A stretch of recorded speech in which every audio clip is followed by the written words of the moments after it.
아드폰테스 5번째 말씀입니다. 말씀이 삶을 빛나게 한다라는 제목으로 함께 오늘 말씀을 나누기를 원합니다. 사랑하는 청년 여러분, 신앙생활에 있어서 반드시 존재해야 되는 필수적인 요소가 뭘까요? 교회입니까? 공동체입니까? 양육훈련입니까? 이러한 요소들은 필요하지만 없어도 신앙생활이 사실 가능합니다. 그러나 없으면 안 되는 것이 있어요. 뭐예요? 바로 성경입니다. 여러분 동의하십니까?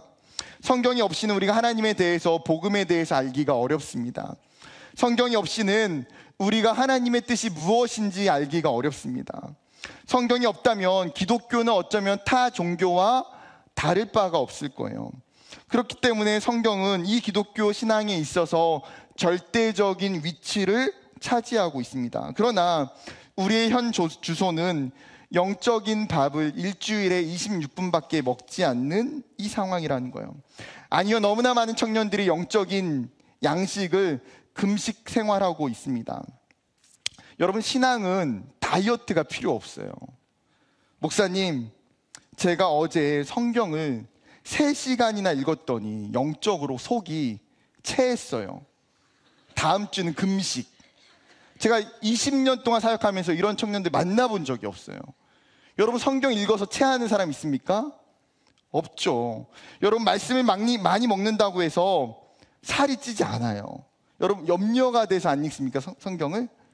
그런 거예요? 염려하지 마십시오.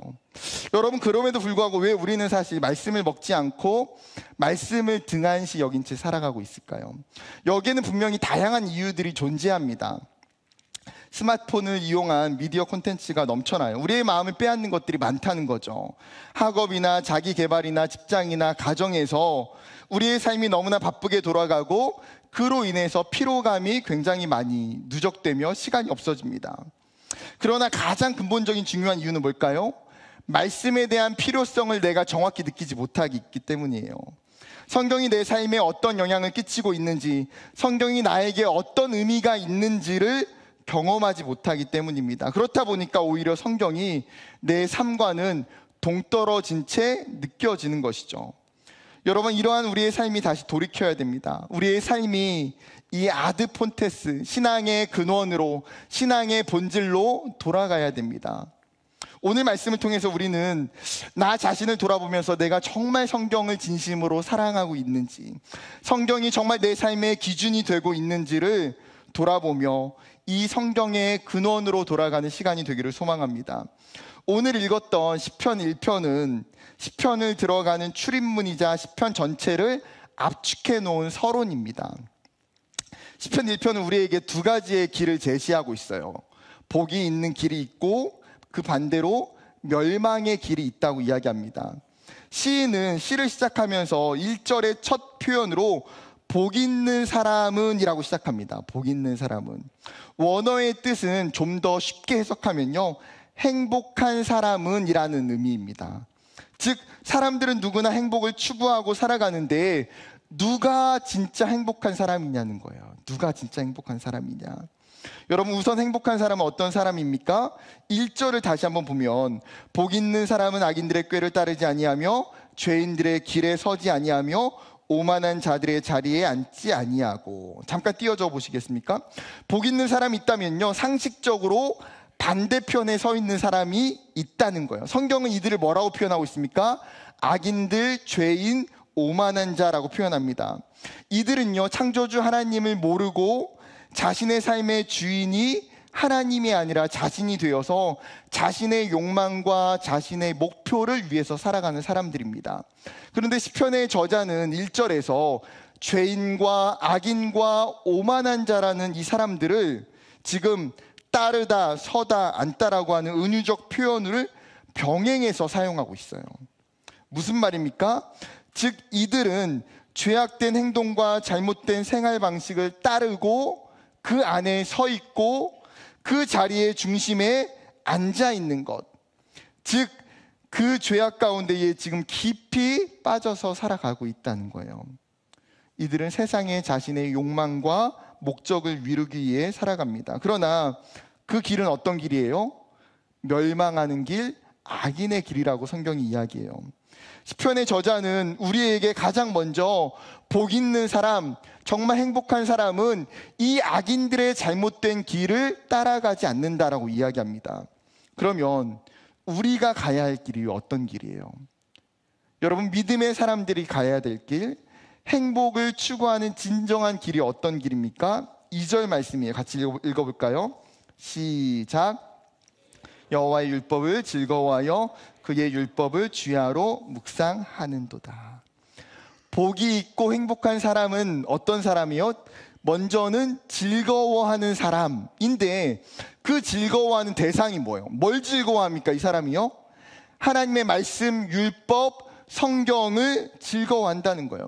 그 말씀이 이 사람에게는 세상에 있는 다른 것이 줄 수 없는 기쁨과 소망이 돼요. 이 사람은 어떤 사람입니까? 하나님의 말씀과 성경을 사랑하는 사람이에요. 시편 119편의 저자도 이렇게 고백합니다. 119편 103절. 주의 말씀의 맛이 내게 어찌 그리 단지요, 내 입의 꿀보다 더 다니이다. 여러분, 이런 고백이 여러분에게 있습니까? 지금 말씀이 어떻다고 고백하고 있어요? 말씀이 너무나 맛있고 달콤하다는 거예요.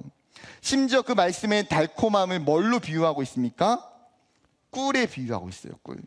여러분, 고대 근동의 지역에서 꿀은요, 가장 달콤한 음식이자 중요한 사람이 올 때에 그 손님에게 대접하는 가장 귀한 음식 중에 하나예요. 지금 시편의 저자는 어쩌면 이 성경의 맛을 자기가 알고 있는 최고의 것으로 지금 비유하고 있는 거예요. 근데 우리는 잘 와닿지가 않잖아요. 여러분 어떤 음식 좋아하십니까? 여러분이 좋아하는 최애 음식이 뭐예요? 김치찌개, 마라탕, 해물찜, 뭘 좋아해요? 좋아하는 거 많죠? 네, 저도 좋아하는 거, 저의 최애 음식은 삼겹살과 간짜장이에요. 만약에 제가 시편의 저자였다면 이렇게 고백했을 것 같아요. 주의 말씀의 맛이 삼겹살보다 더 나으니라. 주의 말씀의 맛이 간짜장보다 더 나으니라. 여러분, 이렇게 바꿔서 고백하니까 너무 와닿잖아요. 막 지금도 군침이 나죠. 말씀이 막 군침이 나 지금. 여러분도 집에 가서 한번 바꿔서 고백해 보길 소망합니다. 여러분, 시편의 저자가 이렇게 고백하는 것은요, 지금 말씀이 주고 있는 그 기쁨이 세상의 어떤 음식과도 비교되지 않는 즐거움과 풍요로움이 있다는 거예요.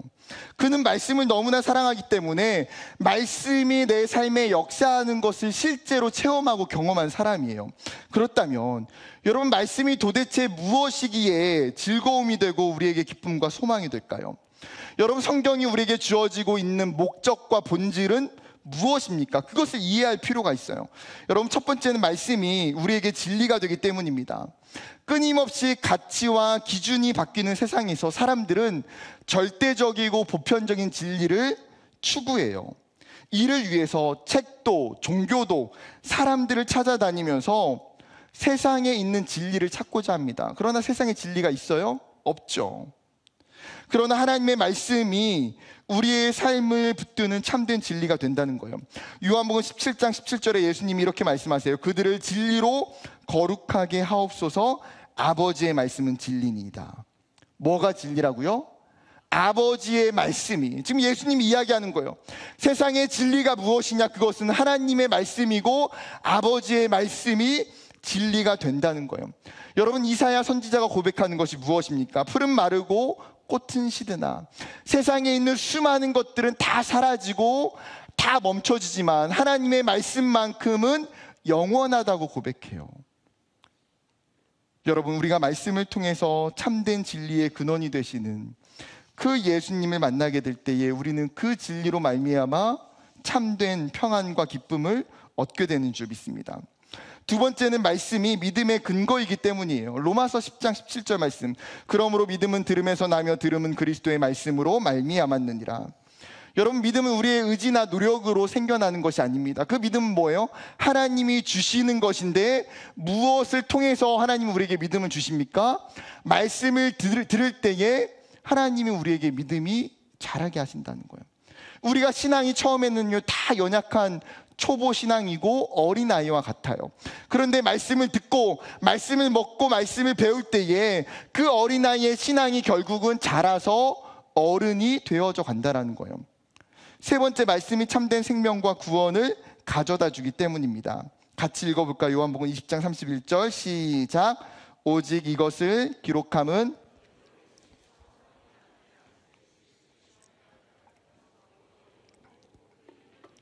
생명을 얻게 하려 함이니라. 여러분, 성경은 단순한 책이 아닙니다. 생명이 담겨져 있는 책이에요.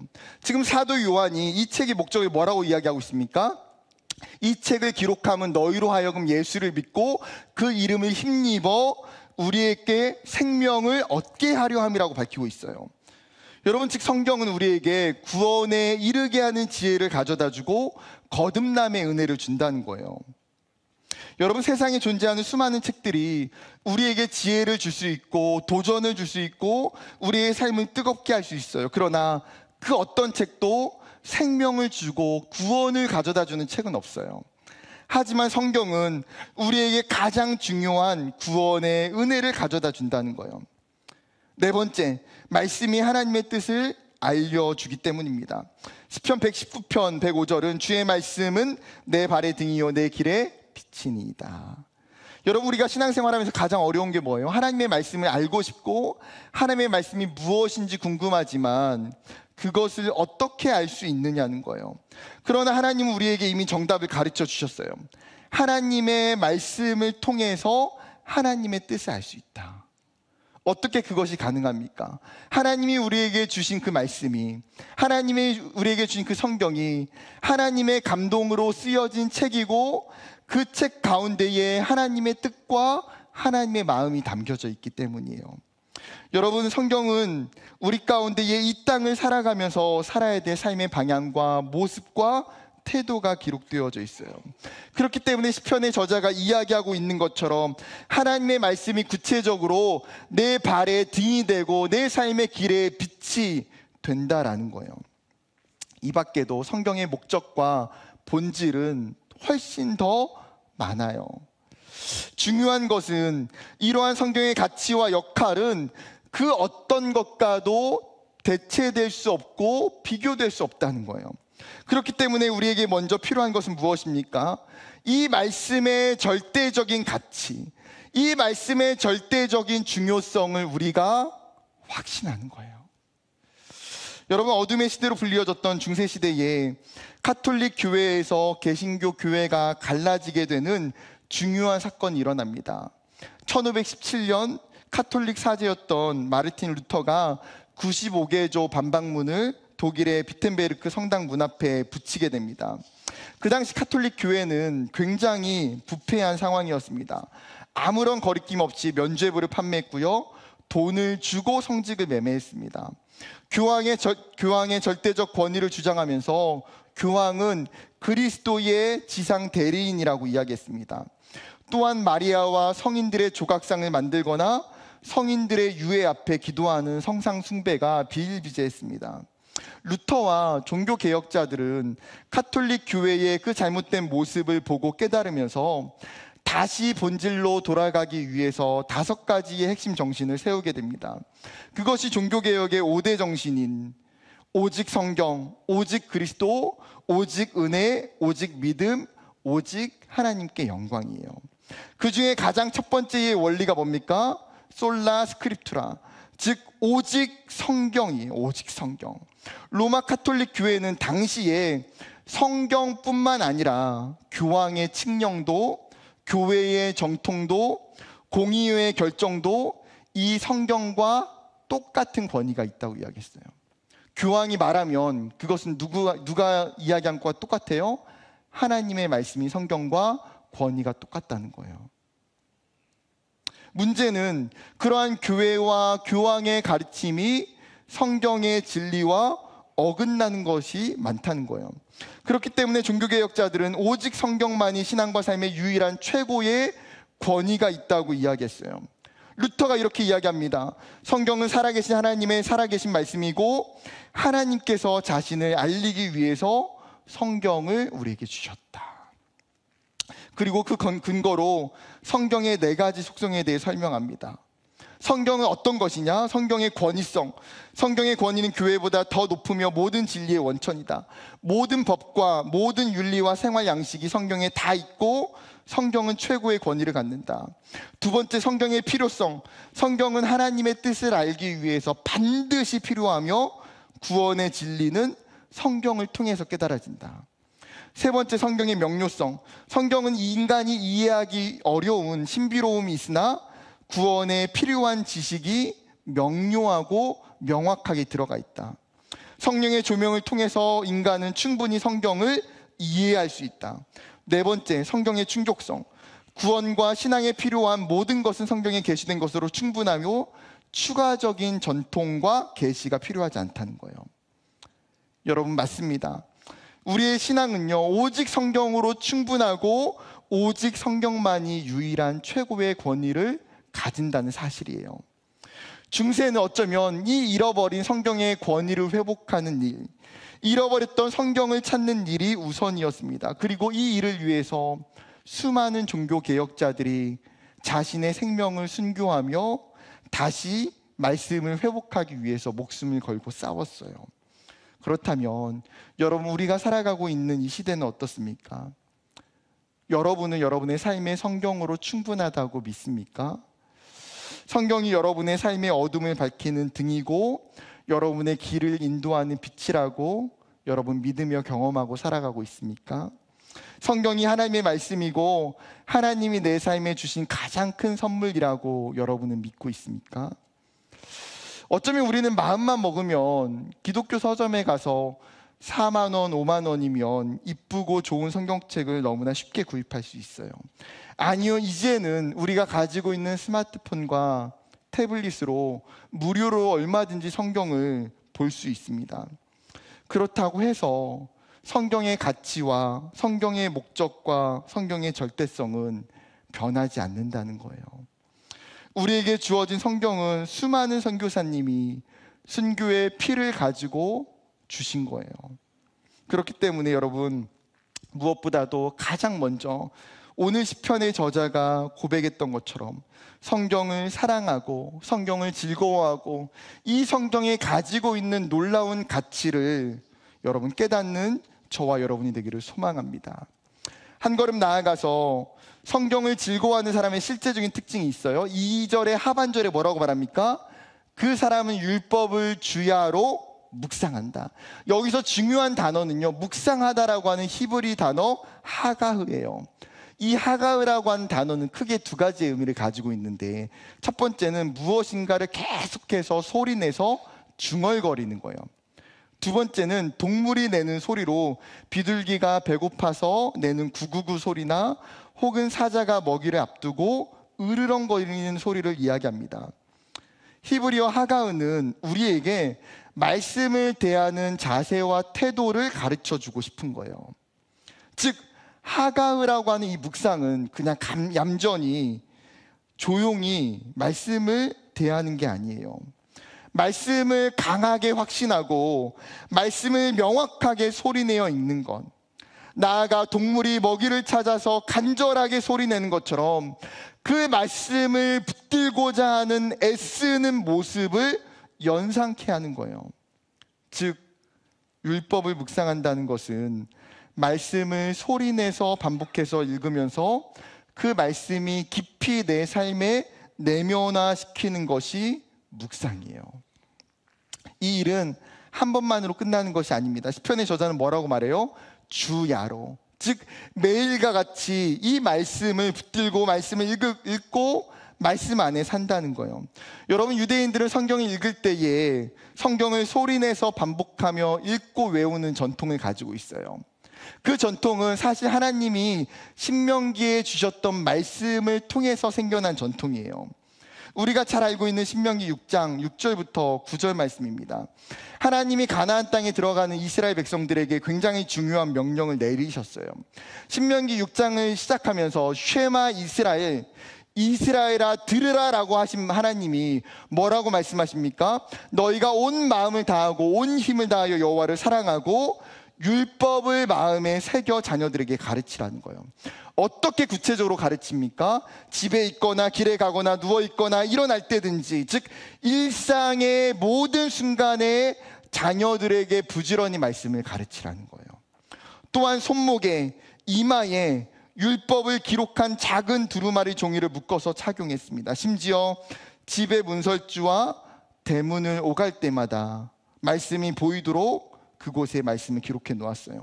여러분, 하나님이 이렇게 하신 의도가 무엇일까요? 하나님의 백성들이 일상 가운데에 말씀과 분리되지 않도록 말씀을 항상 가까이 하라는 거예요. 매일마다 말씀을 보고 읽고 말씀 속에 그 삶이 녹아나라는 거예요. 여러분, 이러한 신앙의 전통은 구약을 넘어 신약에도 이어지고 있었어요. 사도 바울이 영적인 아들이라고 이야기했던 디모데를 바라보면서 그 디모데가 가지고 있는 장점, 신앙의 유산이 무엇이었습니까? 디모데후서 3장 15절에 이렇게 이야기하죠. 또 어려서부터 성경을 알았나니 성경은 능히 너로 하여금 그리스도 예수 안에 있는 믿음으로 말미암아 구원에 이르는 지혜가 있게 하느니라. 디모데, 너가 보니까 어렸을 때부터 외할머니 로이스와 어머니 유니게로부터 들었던, 철저하게 배웠던 성경의 말씀이 너에게 있다는 거예요. 이것이 너에게 있어서 가장 중요한 장점이고, 너가 이 성경으로 말미암아 하나님 앞에 준비되어져서 하나님께 쓰임받는 존귀한 자가 될 수 있다고 이야기해요. 사랑하는 청년 여러분, 신앙생활을 하면서 말씀을 갖가지 않고 말씀을 보지 않고 신앙생활을 하는 것은 영적으로 위험한 일이에요. 왜 그렇습니까? 예수님이 마태복음 7장에 말씀하신 것처럼 말씀이 없는 사람은 그 집을 모래 위에 세운 사람이라고 이야기해요. 비가 오고 바람이 불고 홍수가 날 때에 그 집은 어떻게 됩니까? 순식간에 다 무너지게 된다는 거예요. 말씀이 없는 인생, 말씀을 보지 않는 인생은 사단이 우리의 삶 가운데에 수도 없이 찾아와서 유혹하고 시험할 때마다, 우리의 인생의 고난이 찾아올 때마다 예수님을 배교하고 떠날 수밖에 없다는 거예요. 그렇기 때문에 여러분, 우리의 신앙은 어떠해야 됩니까?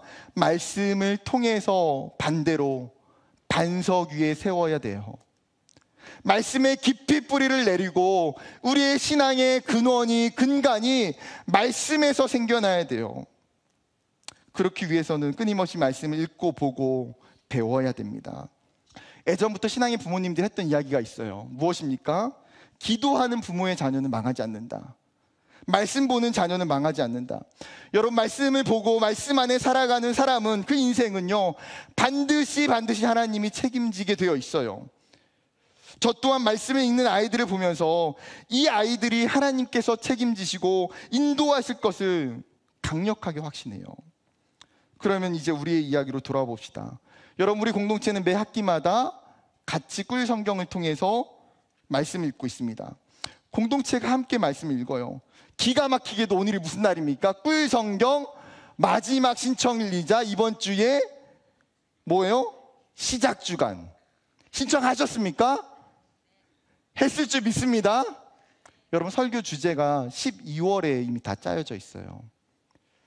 전혀 설교를 생각하고 정한 게 아니에요.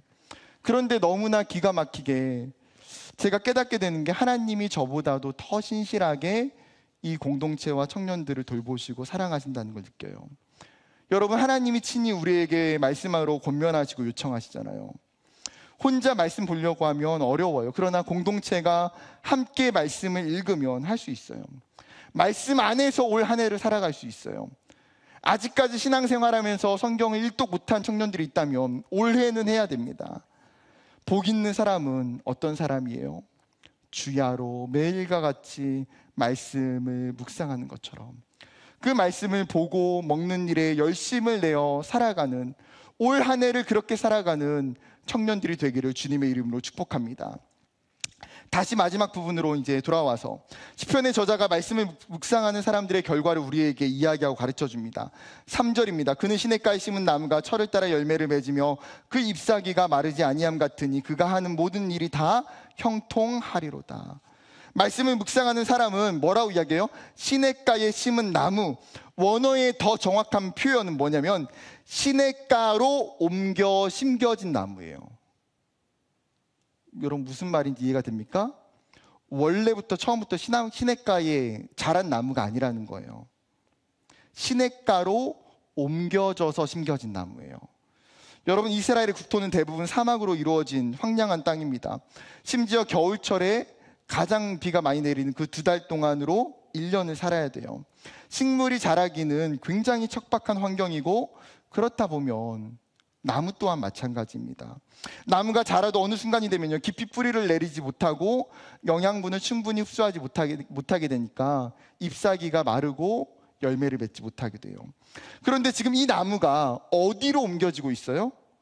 물이 풍부한 땅 시냇가로 옮겨진 거예요. 시냇가에 옮겨진 이 나무는 어떻게 됩니까? 깊이 뿌리를 내리고 그 잎사귀가 마를 일이 없으며 철을 따라 계속해서 열매를 맺게 된다는 거예요. 시편의 저자는 말씀을 묵상하는 인생이 이와 같이 시냇가에 심겨진 나무 같다는 거예요. 그 인생이 말씀을 통해서 끊임없이 하나님의 은혜를 공급받아요. 그 인생이 말씀을 통해서 끊임없이 하나님이 주시는 영적인 영양분을 받아 누리며 살아요. 그 인생을 말씀을 통해서 끊임없이 하나님의 보호하심과 하나님의 인도하심을 경험하게 돼요. 그럴 때에 그 삶에 놀라운 열매가 나타나고 그가 하는 일이 형통하게 된다라고 성경이 축복하고 있어요. 그런데 4절과 6절에 말씀이 없는 인생의 결과가 어떻게 됩니까? 악인은 그렇지 않다. 시인은 굉장히 단호하게 말해요. 말씀이 없는 사람에게는 이러한 복과 번영이 불가능하다는 거예요. 그러면서 그 사람을 어떻게 비유합니까? 바람에 나는 겨로 비유해요. 추수 때의 농부가 타작마당에서 곡식을 키질할 때에 가벼운 겨, 즉 너무나 알갱이가 작거나 깨지거나 필요가 없는 겨나 껍질은 바람에 다 날아가 버립니다. 즉 바람에 나는 겨라는 것은요, 쓸모가 없는 존재를 비유하는 표현이에요. 즉 말씀이 없는 삶은 외형적으로 어떤 모습을 드러내든 사실 그 인생은 아무런 의미가 없는 쓸모가 없는 존재라는 거예요. 나아가 그 끝은 멸망한다 이야기합니다. 지금 이 시편의 저자가 말씀이 없는 자들에게 경고의 메시지를 전해주고 있는 거예요. 말씀이 있는 삶과 말씀이 없는 사람의 인생의 결과는 하늘과 땅의 차이예요. 차원이 전혀 다른 이 결과를 깨달아야 된다는 거예요. 그리고 그로 인해서 돌이키며 말씀 앞에 나오는 자들이 생겨난다는 거예요. 말씀을 맺고자 합니다. 신앙의 근원, 신앙의 본질로 돌아가기 위해서 우리는 말씀 위에 서 있어야 됩니다. 이 시대는 종교개혁자들이 주장한 오직 성경이 필요한 시대예요. 여전히 시대는 어둡고 악하지만 여전히 하나님이 주신 그 말씀을 통해서 우리의 인생에 빛이 비춰지고 있다는 사실이에요. 사도 바울이 영적인 아들 디모데에게 이렇게 말합니다. 하나님의 말씀과 기도로 거룩하여짐이라. 내가 이것으로 형제를 깨우치면 그리스도 예수의 좋은 일꾼이 되어 믿음의 말씀과 내가 따르는 좋은 교훈으로 양육을 받으리라. 하나님의 말씀을 통해서 거룩해지고 변화되기 시작해요. 우리의 삶에 말씀이 임할 때에 그 말씀을 통해서 그 인생이 변하는 거예요. 여러분, 우리가 다 소망하는 것이 무엇입니까? 우리의 삶이 변하기를 원해요. 우리의 삶이 예수를 닮기를 원하고 우리의 삶이 하나님이 쓰시는 인생이 되기를 원해요. 그럴 때에 우리가 해야 되는 것은 무엇입니까? 말씀을 통해서 내 삶이 변화되는 것을 내가 경험하는 거예요. 내 인생이 말씀이 찾아올 때에 변화되는 그 신비로움을 경험하는 것. 사랑하는 청년 여러분, 올 한 해 정말 말씀을 통해서, 꿀성경을 통해서, 양육훈련을 통해서 여러분의 인생이 말씀이 담겨지고 말씀이 채워지기를 원합니다. 그로 인해서 여러분의 삶이 시냇가에 심겨진 나무가 되고 하나님의 열매가 맺혀지는 복된 인생이 되기를 주님의 이름으로 간절히 축복합니다.